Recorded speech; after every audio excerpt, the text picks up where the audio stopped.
ناظرین کرام، نفسیات کہتی ہیں اگر آپ خوابوں میں اڑتے ہیں تو آپ تخلیقی صلاحیتوں کے مالک ہیں۔ جب آپ کو کوئی یاد کرتا ہے تو 80% چانس ہے کہ وہ آپ کے خوابوں میں نظر آئے گا۔ جاگتے ہوئے آپ کے 80% خواب خفیہ پیغامات پر مشتمل ہوتے ہیں۔ سائنسدانوں کی دریافت ہے کہ اچھی طرح سے آرام سے سونے والوں کا چہرہ کم نیند کرنے والوں کے چہرے سے زیادہ پرکشش اور جوان لگتا ہے۔ خواب دیکھنا بری یادوں کے اثرات کو کم کرتا ہے۔ جو لوگ زیادہ تیز رفتاری سے چلتے ہیں وہ کم رفتار سے چلنے والے لوگوں سے زیادہ خوش اور پرسکون ہوتے ہیں۔ جب کوئی آپ کا جاننے والا آپ کے خوابوں میں آتا ہے تو اس نے سونے سے پہلے آپ کے بارے میں ضرور سوچا ہوگا۔ مسلسل نیند میں، خواب میں کسی کو دیکھنا اس بات کی نشاندہی کر سکتا ہے کہ وہ آپ کے بارے میں سوچ رہا ہے۔ آپ خواب دیکھتے ہوئے پڑھ نہیں سکتے یا وقت بتا نہیں سکتے۔ نفسیات کے مطابق نیند نہ آنے کا مطلب ہے کہ آپ کسی کے خواب میں جاگ رہے ہیں۔ روشن خواب زیادہ خیالی اور صوفیانہ تجربہ کرنے کی طرف مائل کرتے ہیں۔ رات کو زیادہ سوچنے کی صلاحیت 85% سونے کی صلاحیت کو کم کرتی ہے۔ نفسیات سے پتہ چلا ہے کہ جو لوگ زیادہ تکیوں کے ساتھ سوتے ہیں وہ تنہا اور افسردہ ہوتے ہیں۔ سونے سے پہلے آپ کا 90% دماغ ان باتوں کو تصور کر لیتا ہے جو آپ کرنا چاہتے ہیں۔ خواب ہماری شعوری سوچ سے زیادہ وزن اور معنی رکھتے ہیں۔ اگر آپ رات کو 7 مختلف قسم کے خواب دیکھتے ہیں تو ہر خواب 1 سے 3 گھنٹے تک کا ہو سکتا ہے۔ خواب چھپے ہوئے احساسات اور جذبات کی نشاندہی کرتے ہیں، کیونکہ یہ لاشعوری ذہن کی عکاسی کرتے ہیں۔ الٹی گنتی آپ کے دل کی دھڑکن کو کم کرتی ہے۔ نوجوانوں میں خود پر کنٹرول کم ہوتا ہے اور وہ زیادہ جذباتی ہوتے ہیں۔ جذباتی لوگوں کی آنکھیں نمدار ہوتی ہیں جب ان کے خواب پورے ہوتے ہیں۔ آپ نیند کے بغیر بھی خواب دیکھ سکتے ہیں، جنہیں فعال خواب کہتے ہیں۔ یہ آپ کی سوچ سے زیادہ نزدیک ہوتے ہیں۔ خود غرض لوگ اپنی کامیابی کے بارے میں زیادہ باتیں کرتے ہیں۔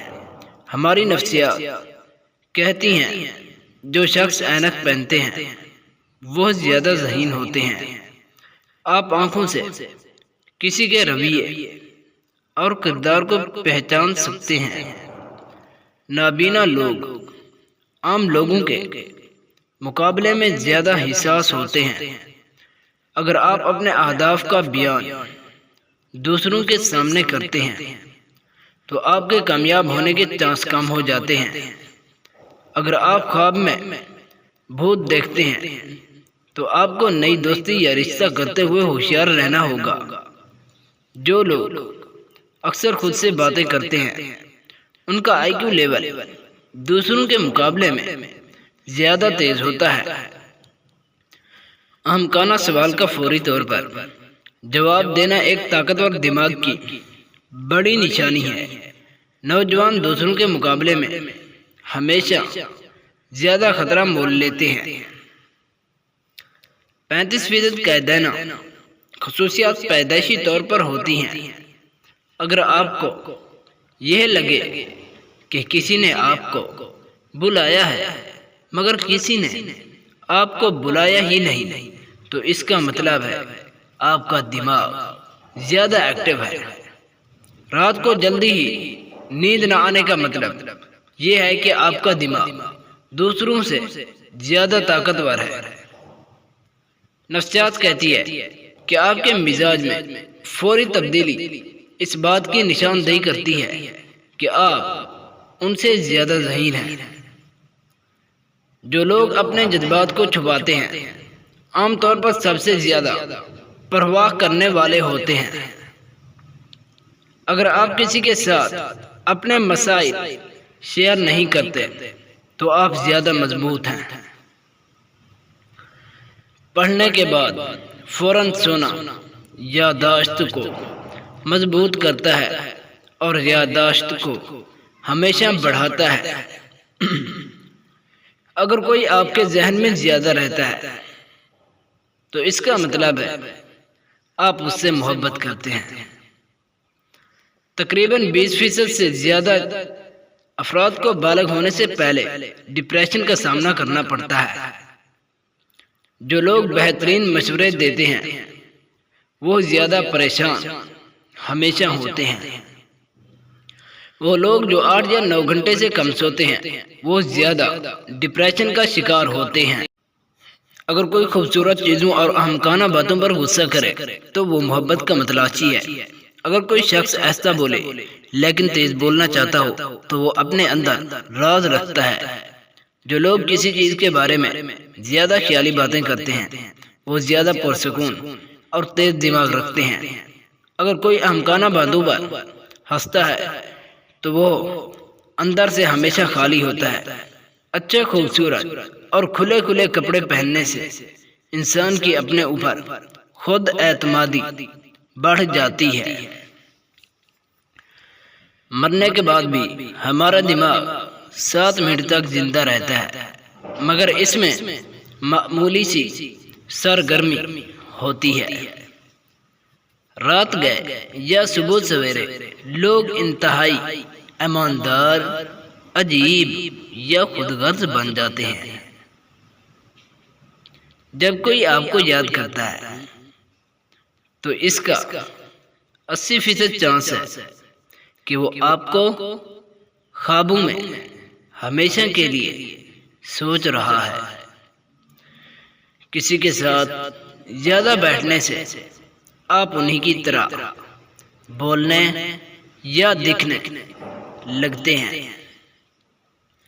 زیادہ کھانے والے لوگ اکثر بیمار رہتے ہیں اور ان کا دماغ ان لوگوں سے زیادہ سست رہتا ہے جو دوسرے لوگ ہیں۔ کسی کی قدر کو سمجھنے کا طریقہ یہ ہے کہ اس کے بغیر اسی کو یاد کرنا ہے۔ ہمارے بچوں کے ساتھ ہماری باتیں ان کی اندرونی آواز ہمیشہ کے لیے بن جاتی ہیں۔ جو لوگ اکثر قسمیں کھاتے ہیں وہ زیادہ جذباتی اور ہوشیار ہوتے ہیں۔ سونے سے پہلے ہمارا دماغ یہ تصور کرتا ہے کہ ہمارے ساتھ کیا ہوگا۔ نفسیاتی طور پر یہ تصور کیا جاتا ہے اگر آپ آئینے کے سامنے بیٹھیں اور بولیں اور اپنے آپ کو حوصلہ دیں تو آپ زیادہ مضبوط ہوں گے۔ اگر کوئی شخص زیادہ دیر تک کھائے اور زیادہ کھائے تو وہ ٹینشن میں مبتلا ہوگا۔ اگر کوئی آپ سے کہہ رہا ہے کہ آپ بدل گئے ہیں تو آپ نے ضرور اس کی مرضی کے خلاف کوئی نہ کوئی کام ضرور کیا ہوگا۔ اگر کوئی خوشی سے روئے تو اس کے آنسو پہلے دائیں آنکھ سے نکلتا ہے، اور اگر کوئی غم سے روئے تو اس کے آنسو پہلے بائیں آنکھ سے نکلتے ہیں۔ تو ویڈیو کو سبسکرائب کر دو۔